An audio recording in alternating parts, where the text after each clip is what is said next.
Nous voici rendus dans le module des cas cliniques. Donc, normalement, pour ceux qui ont suivi avec beaucoup d'assiduité, et je vous le conseille, vous avez passé une semaine de théorie avec un peu de pratique. Et là, nous serons à 100% dans la pratique pour les 3 semaines qui restent. Donc, un jour, un ECG. D'accord? Et par vidéo, je vais vous poster l'équivalent d'à peu près 3 électrocardiogrammes, donc 3 jours d'entraînement. Je vous conseille, de voilà, d'être toujours outillé de stylo, de cahier et tout. N'hésitez pas à mettre de côté peut-être des petites questions si vous en avez pour me les faire parvenir par mail.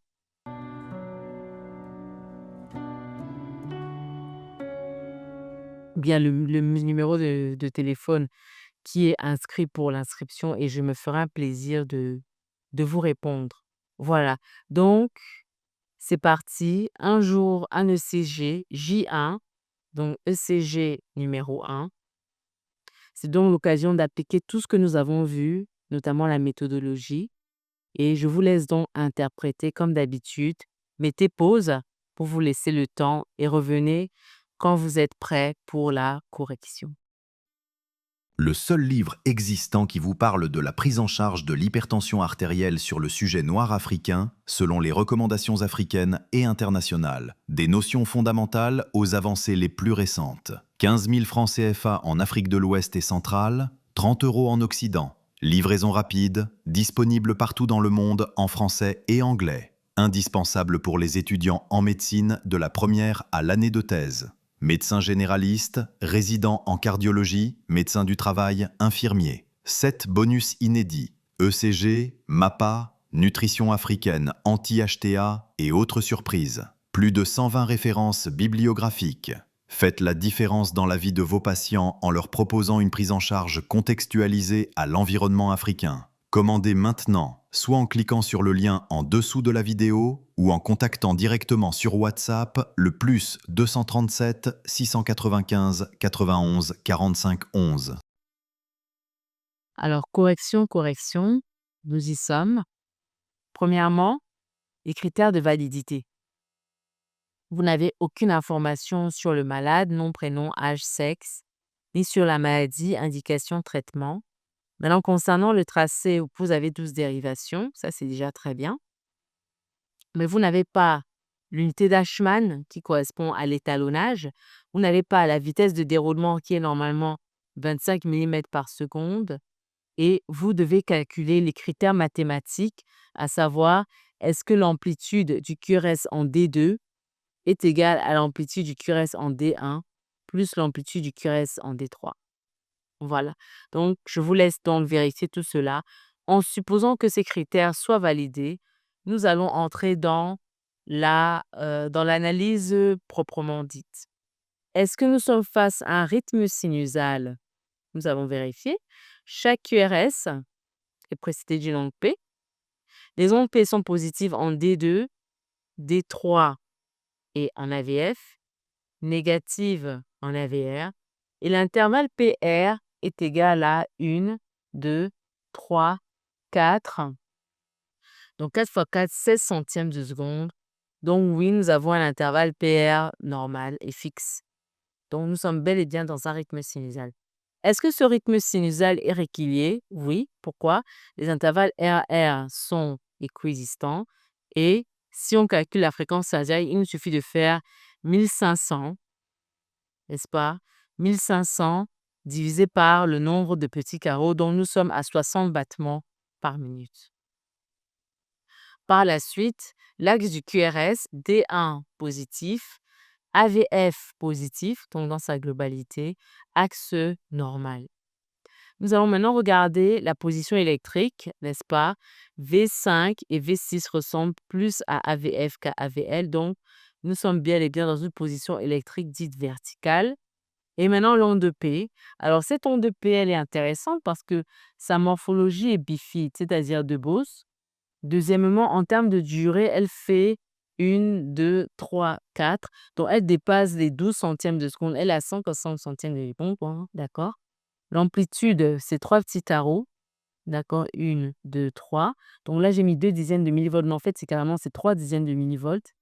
Et en termes d'onde de P ici, on a une onde P qui est plutôt biphasique, c'est-à-dire une petite partie positive et une partie négative plus ample et dont la durée est plus importante, donc 80 millisecondes. Donc voilà, nous sommes dans une hypertrophie comment? Je vous laisse réfléchir. Ensuite, après donc l'onde P, l'intervalle PR que nous avons déjà vu fixe et mesurant 160 centièmes de seconde, ensuite 16 centièmes de seconde. Ensuite, nous regardons les QRS. Les QRS, dans l'ensemble qui sont plutôt fins, d'accord, d'accord, ça fait à peu près 2 petits carreaux, 80 millisecondes, d'accord, avec un aspect petit RS et même j'ajouterais même R' ici. Le complexe transitionnel est compris entre V3 et V4, ce qui fait qu'il est normal et on peut calculer paisiblement nos indices, nos indices de surcharge. Les indices de surcharge ici, nous avons ici un Lewis qui a moins 16 millimètres. Je vous rappelle que les mesures, c'est normalement la normale, c'est moins 14 plus 17. D'accord? Et on a un segment isoélectrique, un segment ST qui est dans l'ensemble, bon, peut-être légèrement sus décalé en V1 et en V2, mais vraiment 0,5 dixième de millivolts. Mais sinon, dans l'ensemble, il est plutôt isoélectrique. Des ondes T qui sont amples, particulièrement en D2, D3 et en AVF. OK. Le QT est normal. Donc, en conclusion, on peut parler donc d'une bradycardie sinusale régulière à 60 battements, un axe normal, une position électrique verticale. Je dirais que nous avons très exactement une hypertrophie auriculaire gauche et droite.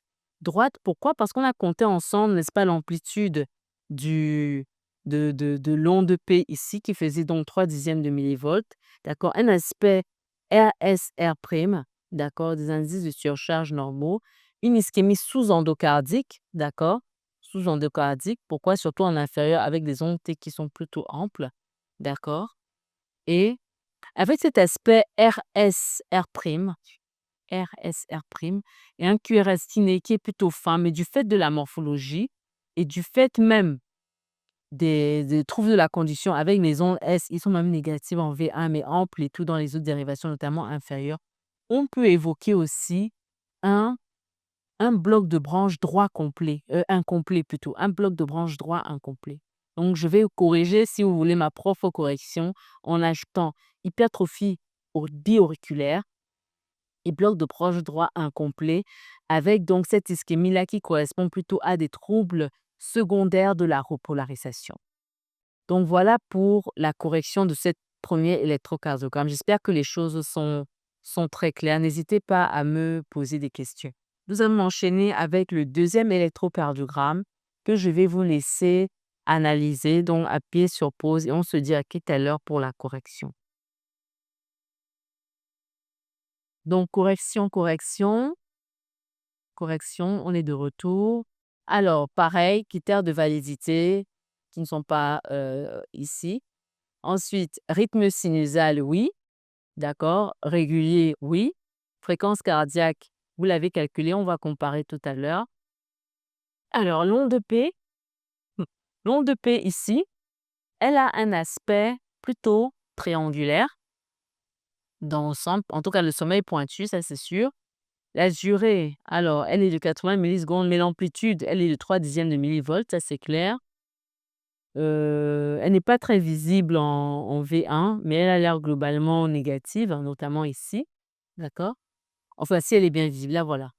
Excusez-moi, là voilà, elle est pointue, elle est globalement négative, ouais. Donc, voilà, vous avez, je pense, déjà une idée de ce que ça à quoi ça correspond. L'intervalle PA, il est fixe, il est normal, d'accord? Début du long P, début du QRS, on a 1, 2, 3, 4. D'accord? On est à peu près à 16 centièmes de seconde. OK? Les QRS, alors les QRS en V1, là, ils sont vraiment larges, d'accord? Si on compte bien, ça fait 120 centièmes 120 millisecondes, d'accord? 12 centièmes de seconde. Avec un aspect, alors petit r, petit s, une grande onde R', donc RSR', d'accord?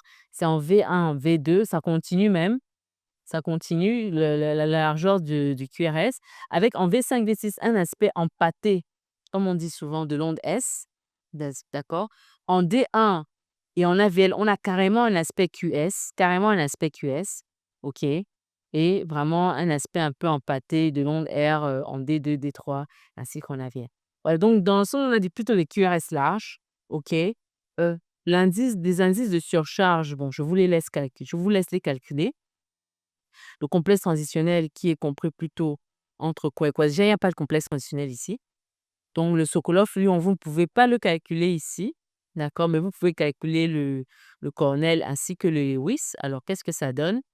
On a alors dans le CG précédent, on avait aussi une hypertrophie ventriculaire droite, d'accord?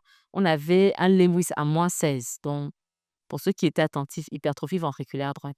Alors ici, on a rythme sinusal régulier à 107 battements, un axe qui est plutôt droit, c'est vrai, c'est droit puisque D1 négatif, AVF positif, d'accord?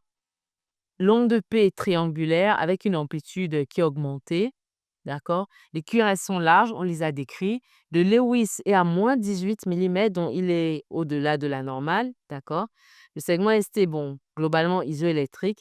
Les ondes de T sont négatives, d'accord? Les ondes de T, c'est ici, donc il faut bien faire la distinction. P, QRS, T. Donc ça, ce sont les ondes de T, d'accord? Elles sont négatives en V1, V2, D2, D3, AVF aussi, donc en antérieur, dans les dérivations droite et en territoire inférieur. QT normal. Donc, en conclusion, on peut parler de tachycardie sinusale régulière à 107 battements par minute, axe droit, position électrique intermédiaire, hypertrophie auriculaire droite. D'accord, je pense que cela ne souffre d'aucun goutte. Hypertrophie ventriculaire droite avec un Lewis à -18 mm. Bloc de branche droit complet. OK. QRS large, aspect RSR' en V1, V2, d'accord, avec des troubles secondaires de la repolarisation, d'accord, notamment au niveau des dérivations droite V1, V2 ou au niveau du territoire inférieur. Voilà pour l'analyse de ce deuxième électrocardiogramme. J'espère que vous avez très bien compris. N'hésitez pas à poser des questions.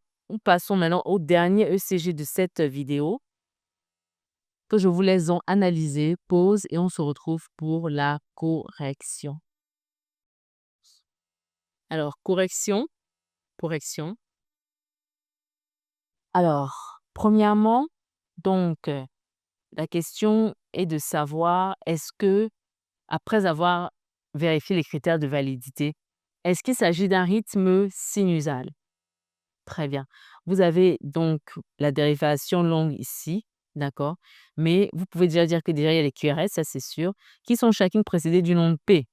Voici les ondes P, d'accord? Onde P ici. On a P, PR, QRS et l'onde de T ici et ça reprend avec P là. D'accord? Ces ondes P sont bien visibles aussi en V1. Voilà. Donc on a bel et bien déjà, est-ce que ces ondes P sont positives en D2, D3, d'accord, et AVF? Oui. Négatives en AVR, bon, c'est vrai que ça se voit pas très bien, mais voilà. OK. Donc dans l'ensemble, oui, l'intervalle PR, on va revenir dessus.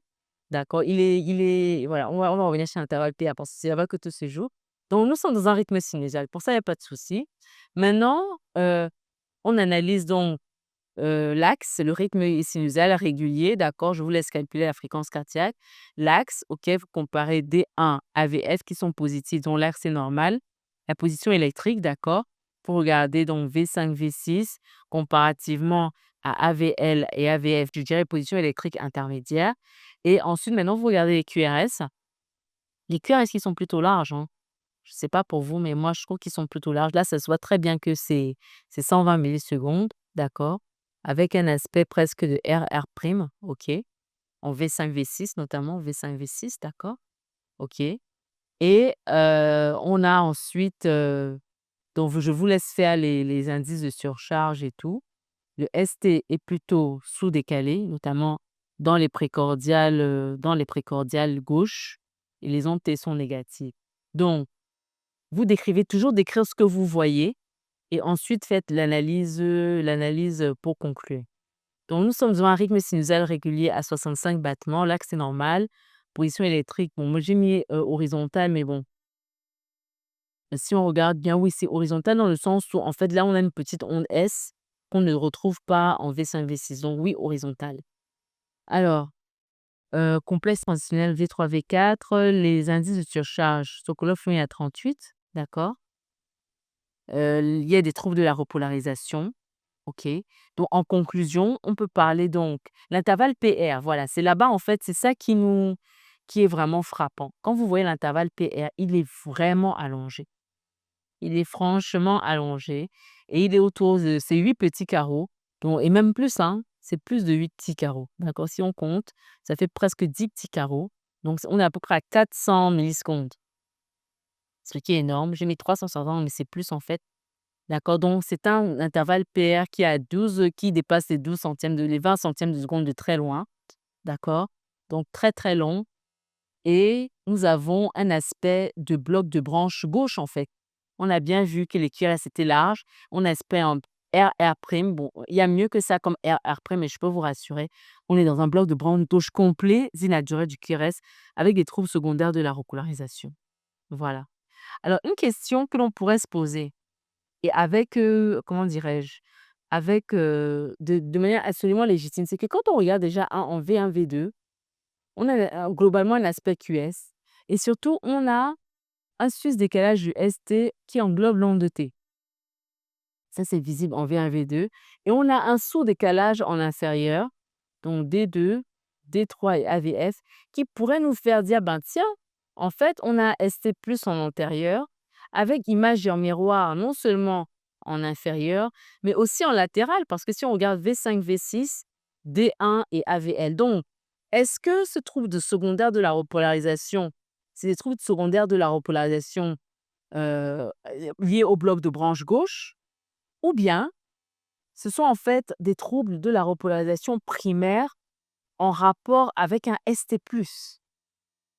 Comment faire la part des choses? Est-ce qu'on en fait, on a un bloc de branche gauche associé à un salon coronarien ST+, ou bien on a un bloc de branche gauche et puis on a juste des troubles de la repolarisation secondaire à ce bloc de branche gauche complet?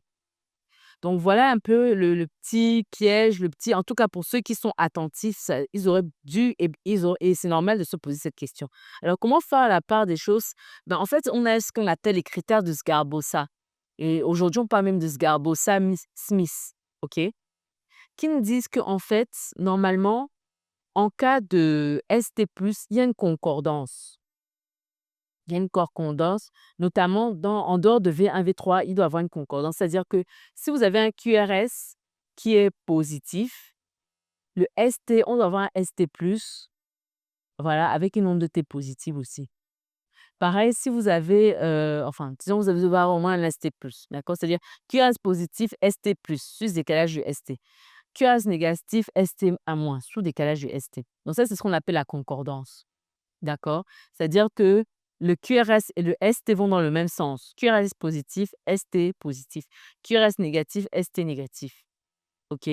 Et on doit observer une discordance particulièrement majorée, c'est-à-dire plus de 5 millimètres en vue de V1 à V3 uniquement.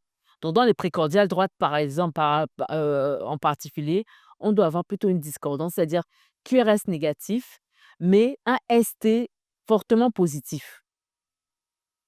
OK, donc un sous-décalage fortement positif du segment ST. Je ne sais pas si je suis comprise. D'accord? Par contre, ça, c'est dans le ST+. Là, c'est le cas où on a un ST+ avec un bloc de branche gauche. Quand vous avez un ST+, sous-décalage du ST+, d'accord, associé au bloc de branche gauche, ce que vous devez observer de manière naturelle, en dehors des précordiales droite, où vous devez avoir ainsi, là, partout où vous aurez un QRS+, positif, vous aurez un ST+ aussi, un sous-décalage du ST. Partout où vous aurez un QRS négatif, vous aurez un sous-décalage du ST. Mais en V1, V3, on a plutôt le contraire. On a QRS négatif, ST positif. Ça, c'est les conditions pour dire que voilà, ça, c'est un ST+ associé au bloc de branche. Parce que dans le bloc de branche gauche, normalement, il n'y a pas ça. Il y a une discordance, c'est-à-dire QRS positif, on doit avoir un ST négatif. QRS positif, un ST négatif. Il y a ce qu'on appelle une opposition d'axe. Le QRS et les ST sont dans des axes différents. QRS est positif, ST est négatif. Ça, c'est dans le bloc de branche gauche pur. Mais dans le ST associé au bloc de branche, on a une concordance. QRS positif, QRS négatif, ST négatif. Donc ça, c'est ce que vous devez retenir. Voici par exemple un électrocardiogramme où, en fait, ces critères-là sont vérifiés. Vous avez un QRS ici négatif, votre ST négatif. OK? QRS négatif, ST négatif. Par contre, ici, vous avez de V1, V2, V3, vous avez plutôt la majoration de la discordance, à savoir QRS négatif, mais ST positif. D'accord? QRS négatif, ST positif. OK? Donc, c'est ce que vous devez observer. Alors maintenant, comparons donc nos électrocardiogrammes. Est-ce que ces règles-là sont suivies? Regardez. On a dit que en V, on doit avoir d'abord une concordance. Partout où on a un QRS positif, ST doit être positif. Si vraiment il y a un second coronarien. Alors regardez ici, D2, D3. QRS positif, ST négatif. Donc, il y a discordance déjà. Et ça se vérifie même en D2, D3 et en AVF aussi. L'autre chose, c'est que dans V1, V2, V3, il y a une discordance, certes, mais c'est une discordance qui n'est pas, c'est-à-dire ça ne dépasse pas les 5 millimètres. C'est-à-dire c'est pas une discordance, on l'a bien dit majoration de la discordance. Ici, la discordance n'est pas majorée. D'accord? Il y a une discordance, mais elle n'est pas majorée. D'accord? Regardez en V3, il y a quasiment pas de grosse discordance, quoi. Je veux dire, ça c'est une petite onde D. Voilà. Ou bien un ST même qui n'est pas très, voilà. En fait, il y a même pas de discordance ici parce qu'on a une ST négatif. Là, en effet, il y a une discordance, mais le ST ne fait pas plus de 5 millimètres. Normalement, le ST doit être supérieur à 5 millimètres, donc être au moins à un grand carreau, ce qui n'est pas du tout le cas. Donc, les règles ne sont pas vérifiées. Ici, il s'agit bien de trouble secondaire de la repolarisation. Il n'y a pas de syndrome coronarien ST+. On est vraiment dans un bloc de branche gauche complet avec ces troubles secondaires de la repolarisation. Donc voilà, ce sera donc tout pour cette série d'électrocardiogrammes pour les 3 premiers jours. Donc nous allons continuer et vraiment j'insiste, n'hésitez pas à me poser des questions. À la prochaine vidéo.